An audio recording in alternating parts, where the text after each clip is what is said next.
గత 18 నెలలుగా ఎదురుచూస్తున్న డిఏ బకాయిల చెల్లింపులపై ప్రభుత్వం ఒక నిర్ణయం తీసుకుంది. కోవిడ్-19 మహమ్మారి సమయంలో నిలిపివేసిన 18 నెలల వేతన భత్యం డిఏఆర్ బకాయిలను చెల్లించడానికి ప్రభుత్వం నిరాకరించింది.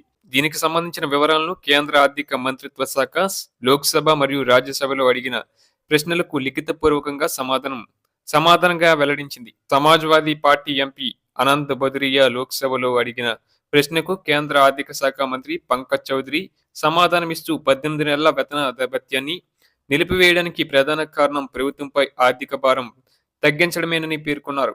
ఆ సమయంలో ఆర్థిక సంక్షోభాన్ని ఎదుర్కోవడం, సంక్షేమ కార్యక్రమాలకు నిధులు కేటాయించడం వంటి కారణాల వల్ల వేతన భత్యాన్ని నిలిపివేయాల్సి వచ్చిందని ఆయన పేర్కొన్నారు. ప్రస్తుతం ఆ మొత్తాన్ని చెల్లించే ప్రతిపాదన లేదని స్పష్టం చేశారు. ప్రస్తుత డిఏ రేట్లు భవిష్యత్తులో వచ్చే పెరుగుదలకు సంబంధించి కేంద్ర ప్రభుత్వ ఉద్యోగులకు 53% డిఏ, పెన్షన్లకు 53% డిఏ వర్తిస్తుంది.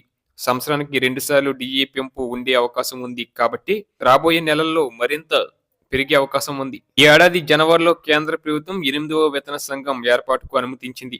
దీని తర్వాత సుమారు 50 లక్షల మంది ఉద్యోగులు అలాగే 65 లక్షల మంది పెన్షనర్లకు ప్రయోజనం కలగనుంది. ఈ వేతన సంఘాన్ని 2025 చివరి నాటికి అమలు చేయాలని కేంద్రం భావిస్తుంది. దీనివల్ల 7వ వేతన సంఘం గడువు ముగిసి 2026కి ముందే ఉద్యోగుల వేతన నిర్మాణాన్ని అప్డేట్ చేయబోతున్నారు. 7th పే కమిషన్ 2014లో ఏర్పాటు చేశారు. దీని సిఫారసులు 2016 జనవరి 1 నుంచి అమల్లోకి వచ్చాయి. ఇప్పుడు 8వ వేతన సంఘం ఏర్పాటుతో రాబోయే సంవత్సరాల్లో వేతన భత్యాల్లో మార్పులు వస్తాయని నిపుణులు అంచనా వేస్తున్నారు.